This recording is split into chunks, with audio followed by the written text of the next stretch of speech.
What if burning the world was the only way to save it? What if conquest wasn't cruelty, but destiny? What if you truly believed that history, the heavens, and even the stars themselves had chosen you to rule? This is Chapter 4 of Arc 6, Mandate of Heaven, our exploration of power, destiny, and the cost of order.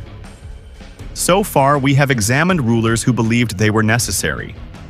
Master Li believed wisdom justified manipulation. Tai Lung believed destiny entitled him to greatness. Xu Wenwu believed strength could protect what he loved. But today, we confront something colder. A ruler who does not doubt. A ruler who does not hesitate. A ruler who believes power itself is proof of divine right. This is Fire Lord Ozai, and his philosophy is simple. If you have the power to rule, you were meant to. This is Beyond the Villain, where we unmask evil, one story at a time. And in today's episode, we break down the philosophy of Fire Lord Ozai from the 2005 animated television series, Avatar: The Last Airbender, voiced by Mark Hamill. Fire Lord Ozai, supreme ruler of the Fire Nation, self-declared Phoenix King, and the man who sought to cleanse the Earth Kingdom in flames beneath Sazan's comet. Ozai is born into imperial certainty. He is the son of Fire Lord Azalon, descendant of Fire Lord Sazan, the man who began the 100-Year War under the belief that the Fire Nation had a duty to expand its greatness. The Fire Nation does not see itself as evil. It sees itself as advanced, disciplined, superior. And Ozai grows up absorbing one lesson: strength is proof of superiority. Unlike Zuko, who questions. Unlike Iroh, who reflects. Ozai believes. He believes in conquest. He believes in hierarchy. He believes that the strong must rule.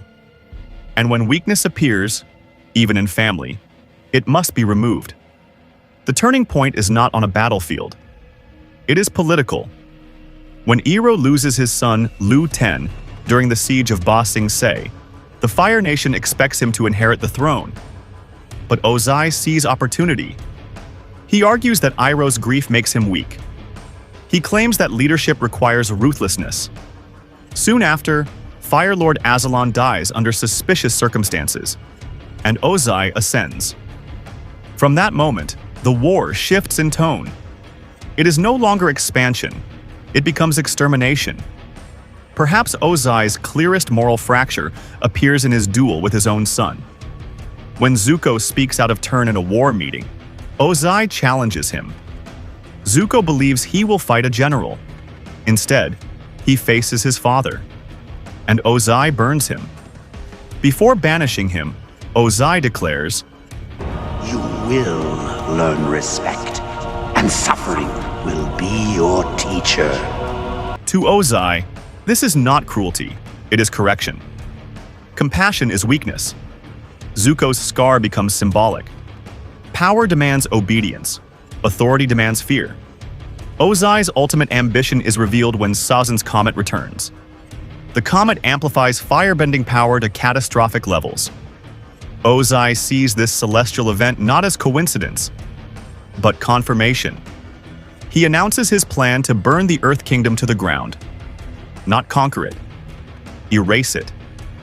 He renounces the title of Fire Lord and crowns himself. "From this moment on, I will be known as the Phoenix King." The phoenix symbolizes rebirth through fire. Ozai does not want victory. He wants purification. Destruction is renewal. Here is what makes Ozai terrifying. He does not think he is evil. He thinks he is destiny. In his final battle, he tells Aang, "You're weak, just like the rest of your people. They did not deserve to exist in this world." Ozai believes survival equals worth. Power equals legitimacy. If the Fire Nation dominates, it proves they are superior. And if others fall, it proves they were inferior.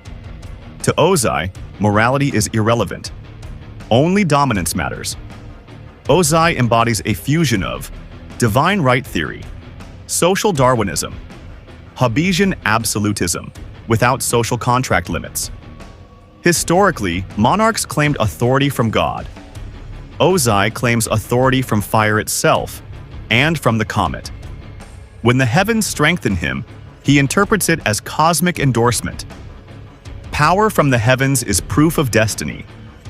Social Darwinism, a distorted interpretation of Darwin's theory, argues that strength determines moral superiority. Ozai believes the strong rule, the weak perish. The world improves through dominance.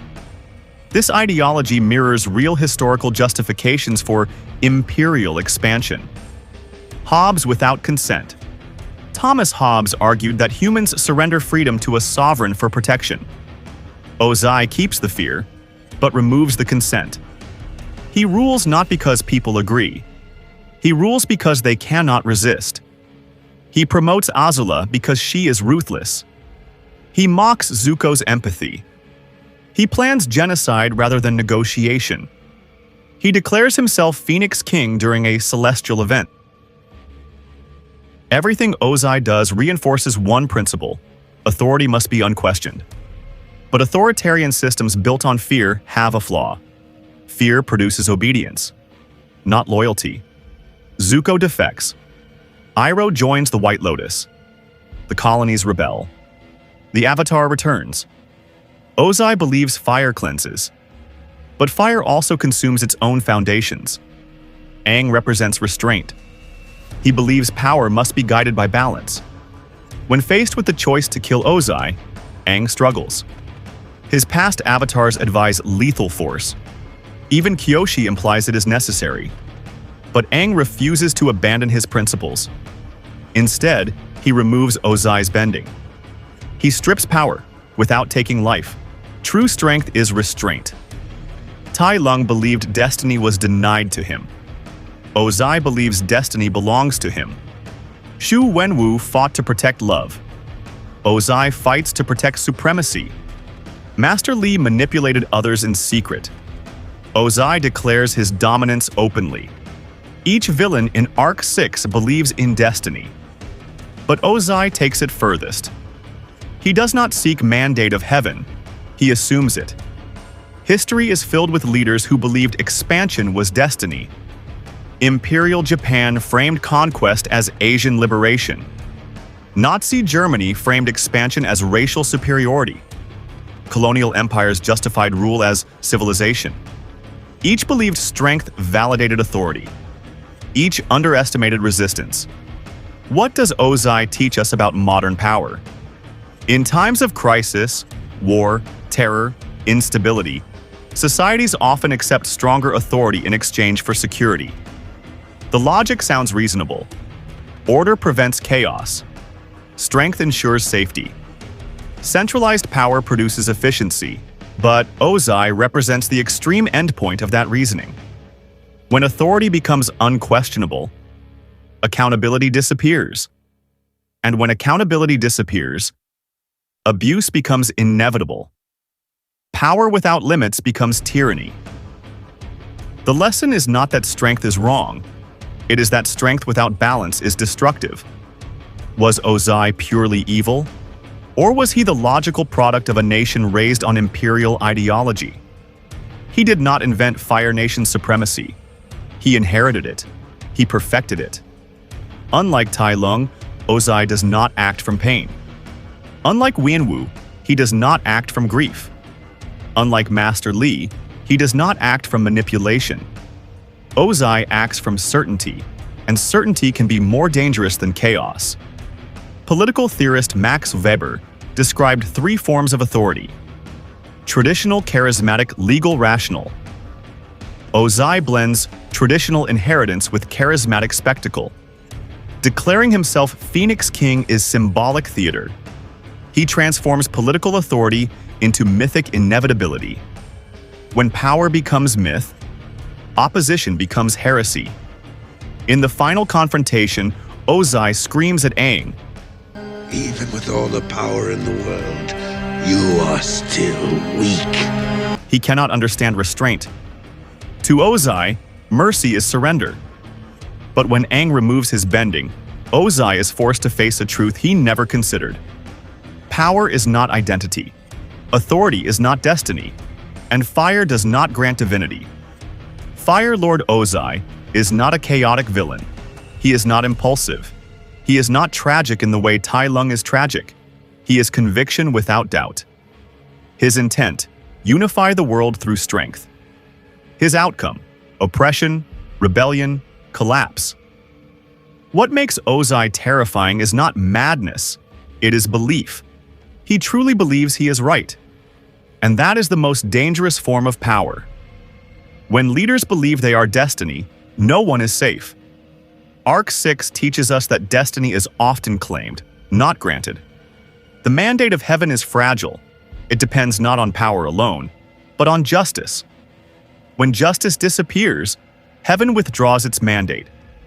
So let me ask you, was Fire Lord Ozai a tyrant blinded by ego?